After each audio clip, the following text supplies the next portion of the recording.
Welcome to the Personal Finance Podcast, where we dive deep into all the factors that really drive financial success. And today we're going to be tackling a pretty common misconception Yeah. that a high IQ equals a fat wallet. Right. Spoiler alert. Yeah. If that were true, we would all be absolutely swimming in cash. Yeah. So get ready to rethink some of your assumptions as we explore the often overlooked behavioral side of building and maintaining wealth. Yeah. It's funny how often we fall into that trap of thinking that intelligence is the be-all and end-all of financial success, when in reality, there's this whole other side to the equation, Right. that behavioral side that often gets completely overlooked. Totally. Like, how many times have we heard about someone who's absolutely brilliant in their field, but their personal finances are a hot mess? Yes. It makes you wonder, is there something more to it than just, being book smart? Absolutely there is. Yeah. Let's take this idea for a second. Imagine someone who sailed through school, top of their class, but maybe they never learned the basics of budgeting or investing or even really understanding their own relationship with money. Yeah. They might be a whiz in their field, but their finances tell a very different story. Right. And then you have someone who might not have those same academic accolades, but they've got this really innate understanding of just basic financial principles. Mm-hmm.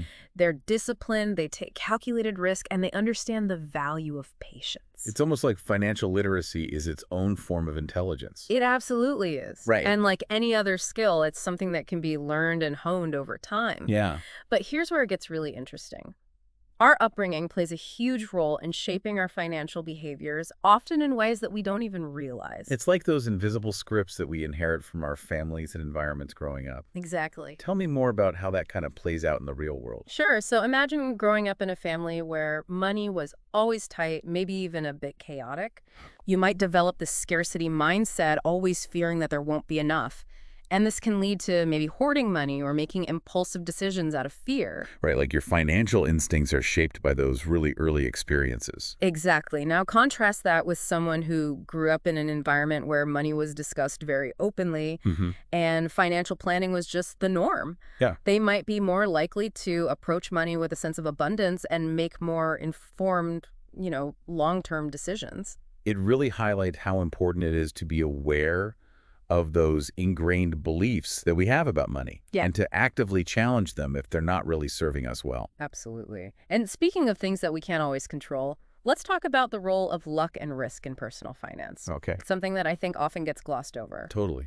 It's like we want to believe that financial success is all about hard work and smart decisions, but I think deep down we all know that luck, good or bad, plays a part. It really does. You can be the most financially savvy person in the room, but unexpected events, a market crash or a natural disaster, a sudden job loss. These things can throw a wrench in even the most well-laid plans. So how do we prepare for those unpredictable events? Right? How do we factor in something that feels so random? That's where I think this concept of room for error comes in. It's not about being able to predict the future, but it's about acknowledging that we can't foresee everything. Okay, I like where this is going. Yep. Tell me more about this room for error concept. Okay, so it's about building flexibility and resilience into your financial plan. Think of it as having a financial cushion, so an emergency fund, for example, that can help you weather those unexpected storms. It's like having that safety net so that when life throws those inevitable curveballs, you're not completely derailed. Precisely. It's about making choices that give you that financial breathing room and peace of mind. Okay. So, for example, instead of stretching your budget to the absolute limit on that brand new car, you might opt for a slightly used one, knowing that it gives you a bit more financial wiggle room if something unexpected pops up. So it's like choosing financial security and peace of mind over that instant gratification. Exactly. I love that. And it's interesting how this all ties into the idea of enough in a world that often glorifies this like endless wealth accumulation. Yes. How do we determine what truly constitutes enough? That is the million-dollar question, isn't it? And it's one that each of us needs to answer for ourselves. Yeah. It's so easy to get caught up in the comparison game. Oh, yeah. Constantly striving for more, more, more. But it's so crucial to define what enough looks like for you. Yeah. What brings you that sense of contentment and security. It's about aligning your financial goals with your values, right? Exactly. Yeah. If you value experiences over material possessions, maybe enough means having the financial freedom to travel and explore the world. Right. If you're passionate about giving back to your community, maybe it means having the resources to support those causes that you really care about.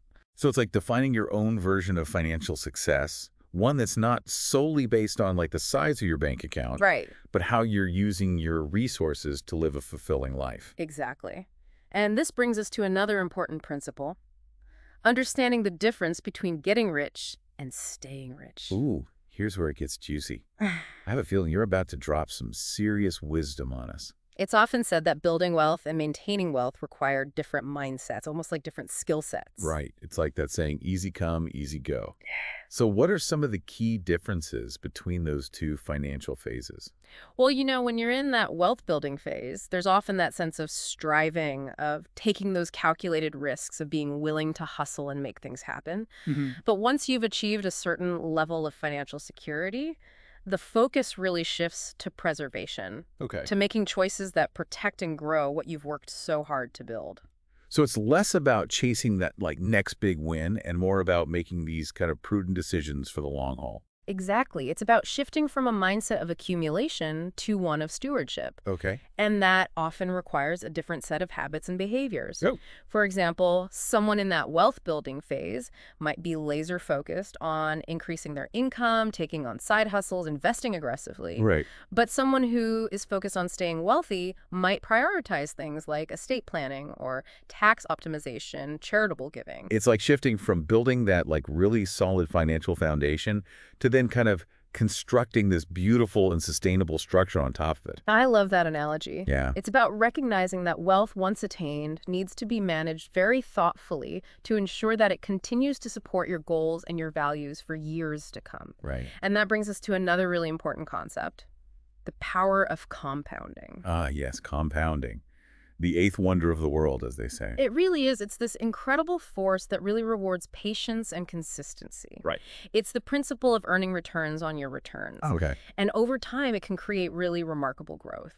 It sounds kind of magical, like money growing exponentially without you even having to lift a finger. It does, doesn't it?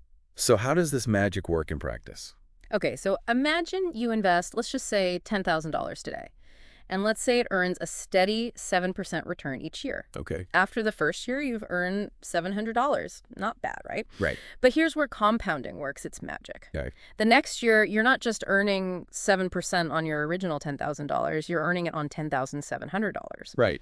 And so on year after year, Gotcha. the growth just snowballs over time. So even if you never add another penny to that initial investment, it just keeps growing faster and faster thanks to the power of compounding. Exactly. That's why starting early is so advantageous when it comes to investing. Yeah. The earlier you plant that financial seed, the more time it has to really grow and compound, but it's never too late to start. I love that. Yeah. It's a message of hope and empowerment for sure. Absolutely. It's never too late to kind of take control of your finances and start building that more secure future. I love that. And this really ties into the importance of patience in personal finance. Yes. We live in a world of instant gratification. We do. But when it comes to building wealth, slow and steady often wins the race. It's like that classic story of the tortoise and the hare. Exactly. You know, the hare might be really quick out of the gate, but it's the tortoise's slow, consistent steps that ultimately lead to victory. I love it. Patience is often the unsung hero of financial success. Right. It's about resisting the urge to chase those quick wins or get rich quick schemes, Right. and instead focusing on making sound, long-term decisions that will stand the test of time. So how can we cultivate more patience in our own financial lives, especially in a world that just seems to constantly tempt us with instant gratification left and right? I think it starts with shifting our perspective. Okay. Instead of focusing on immediate results, we need to embrace the long game. The long game. Yes, and one way to do that is to set realistic expectations. Okay. Understand that building wealth takes time, discipline, a bit of delayed gratification. It's like planting a tree. Yes. You wouldn't expect to see a towering oak overnight, right? It takes years of nurturing patience, weathering a few storms along the way. Exactly. And just like that oak tree, the rewards of patience and personal finance are often well worth the wait. I love that. Another way to cultivate patience is to focus on what you can control. Okay, I like that. We can't control the market's ups and downs, but we can control our own reactions to them. Precisely, we can control our savings rate, our investment strategy, our commitment to financial education. It's about focusing on those inputs, not just the outputs. Okay, exactly. And here's another powerful principle to keep in mind: nothing is free. That's a good one. Every financial decision has a cost, even if it's not immediately apparent. Can you give us an example of how that plays out in everyday life? Sure, so let's say you're offered this amazing promotion that comes with a significant pay raise, Okay, yeah. but it also requires you to relocate to a more expensive city. Okay. On the surface, it seems like a no-brainer. But there are those hidden costs to consider, like a higher cost of living, potentially higher taxes, the emotional toll of uprooting your life, Yeah. all of that. So it's about looking beyond just those like surface level benefits and really considering the full picture, the potential trade-offs involved. Exactly. It's about being mindful of opportunity costs. All right. That shiny new gadget that you just have to have. It's Yeah. not just the price tag that you're paying, it's also the potential returns that money could have earned if you had invested it instead. It's like that concept of invisible wealth that we talked about earlier. Exactly. It's not always about what you can see and touch, but about the potential that's being cultivated behind the scenes. I love that. Yeah. And that brings us to another really crucial aspect of financial well-being that I think is often overlooked. Okay. The importance of accounting for mistakes. Ah, yes, mistakes. Those inevitable bumps in the road on the journey to financial freedom. It's something that I think we all face, but don't always like to talk about openly. Exactly, and that's a shame because mistakes can be incredible learning opportunities. The key is to view them not as failures, but as feedback. So instead of beating ourselves up over those financial missteps, we should really view them as valuable data points that can inform our future decisions. Exactly. Ask yourself, what went wrong? What could I have done differently? What did I learn from this experience?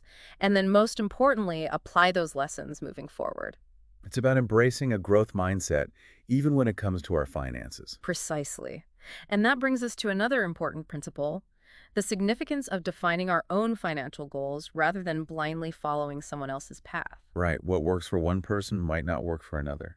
Yeah. It's about finding what resonates with our own values, priorities, and aspirations. Exactly. Your definition of financial success might look very different from your neighbors, and that's perfectly okay. Right. Maybe your goal is to achieve financial independence so you can pursue your passion for photography full-time. Or maybe it's about creating a legacy for your family, funding your children's education, giving back to your community. It's really up to you. So it's about aligning your financial goals with your values and crafting a financial plan that reflects what truly matters most to you. Absolutely. And this brings us to another essential element of financial well-being that I think is so important. Okay. Embracing optimism even in the face of challenges. That's interesting.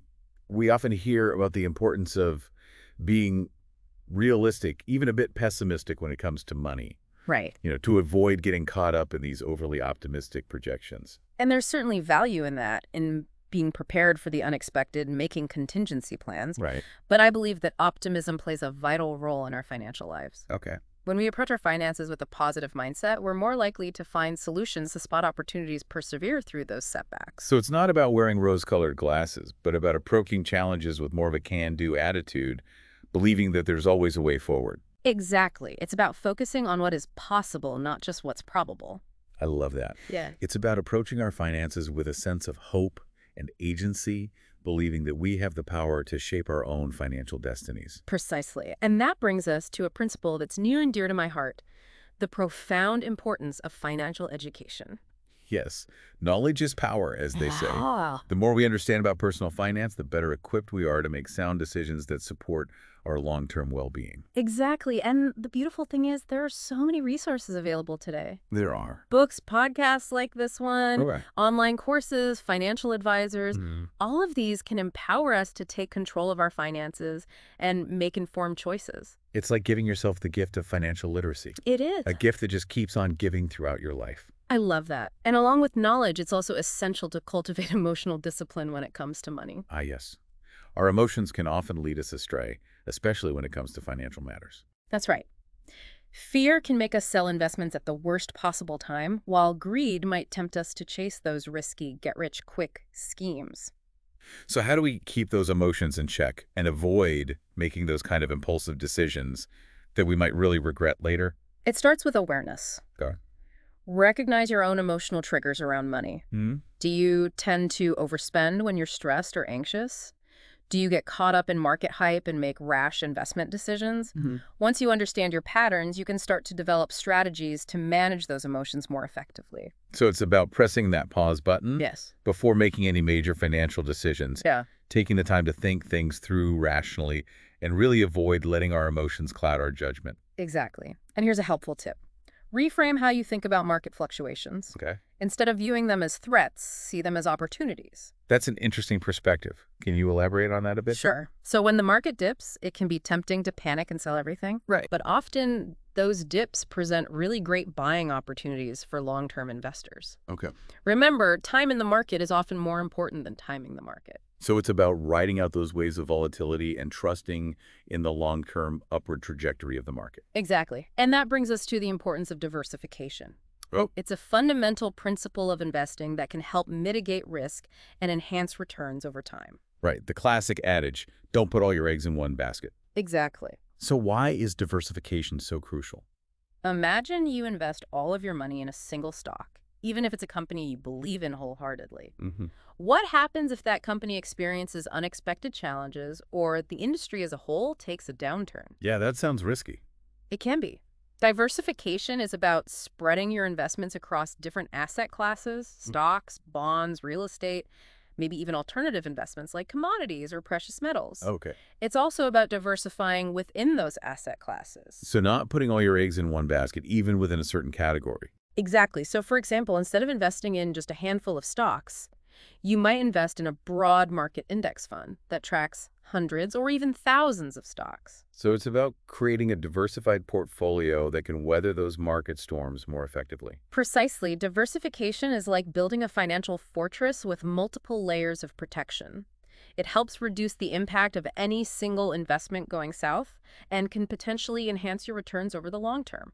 It sounds like diversification is a key strategy for both building and maintaining wealth. Absolutely. It's an essential principle for investors of all levels of experience. This has been such an enlightening conversation. We've covered so much ground, from the power of compounding to the importance of emotional discipline and everything in between. It really has. But there's one more principle I'd love to touch on before we wrap up. Okay. Adaptability. In a world that's constantly changing, how do we make sure that our financial strategies are staying relevant and effective? That's a great question, and it's something that's so often overlooked. Right. We can create the most beautiful financial plan in the world. Right. But if it's not flexible enough to adapt to life's inevitable curveballs, it's not going to serve us well in the long run. So how do we build that adaptability into our financial lives? It starts by recognizing that change is the only constant. Yep. Our goals, our priorities, our circumstances will inevitably evolve over time, and our financial strategies need to be flexible enough to adjust accordingly. So it's not about creating this rigid financial plan that's set in stone. Right. It's more about adopting a fluid approach that allows for those adjustments along the way. Exactly. Regularly review your financial plan, at least annually or whenever you experience a major life change. Okay. Are your goals still aligned with your current priorities and values? Mm-hmm. Do your investment strategies still make sense in the context of your risk tolerance and time horizon? Don't be afraid to make adjustments as needed. It's about being proactive, staying informed, and being willing to kind of pivot when necessary. Exactly. Adaptability is about recognizing that the financial landscape is constantly evolving and being willing to adjust your sails to navigate those changes effectively. I love that. And, speaking of navigating change, there's one more principle that's really crucial to remember. Okay, what's that? The significance of building habits, not just goals. Ah, yes. It's one thing to set these lofty financial goals, Right. but it's our daily habits that ultimately determine whether we achieve them. So it's about bridging that gap between intention and action. Exactly. We can set the goal of saving more money, but if we don't establish those consistent saving habits, Right. automating our savings, tracking our spending, making those more conscious spending choices, Yeah, we're far less likely to reach that goal. it's true. So it's about turning those financial aspirations into those ingrained behaviors that almost become second nature over time. Exactly. And the beautiful thing about habits is that once they're established, they require far less mental effort to maintain. It's like brushing your teeth or fastening your seatbelt. You just do it without even thinking about it. It's like those habits create a foundation for financial success, almost like an autopilot system that keeps us moving in the right direction even when life gets busy and we're not really paying attention. Exactly. And one thing that really stands out to me from everything we've discussed is this. At the end of the day, financial success isn't just about mastering this set of rules or strategies. It's about something bigger, isn't it? It is. It's about aligning your financial life with your values, your priorities, your vision for the future. It's about having that freedom to live a life that feels meaningful and fulfilling, whatever that looks like for you. Exactly. And that's a really powerful message because it reminds us that financial success is deeply personal. It's not one size fits all. I love that. Yeah. So as we kind of wrap up this deep dive into the behavioral side of personal finance, what's the one key takeaway you hope our listeners walk away with today? Oh, that's easy. Remember that you are in the driver's seat when it comes to your financial well-being. You have more control than you might realize, and even small, consistent actions can have a really profound impact over time. It's about taking those small steps, building those positive habits, and staying the course, even when things get challenging. And remember to celebrate your wins along the way. Financial success is a journey, not a destination, and it's important to savor those milestones and acknowledge how far you've come. That's such a great point. It's easy to get so caught up in striving for the next goal that we forget to appreciate the progress we've already made. Absolutely. So celebrate your wins, big and small, and remember you have the power to create a financial future that aligns with your values and aspirations. This has been such an insightful conversation. Thank you so much for sharing your wisdom with us today. It's been my pleasure. And there you have it, a deep dive into the behavioral side of personal finance. Hopefully you're walking away not just with knowledge, but with a new perspective on how your mindset and habits can really make all the difference. Remember, building wealth is less about chasing the next get-rich-quick scheme and more about cultivating patience, discipline, and a healthy dose of self-awareness. And don't forget to enjoy the journey. Thanks for listening. For more tips and insights on personal finance, follow us and stay tuned for more episodes. See you next time.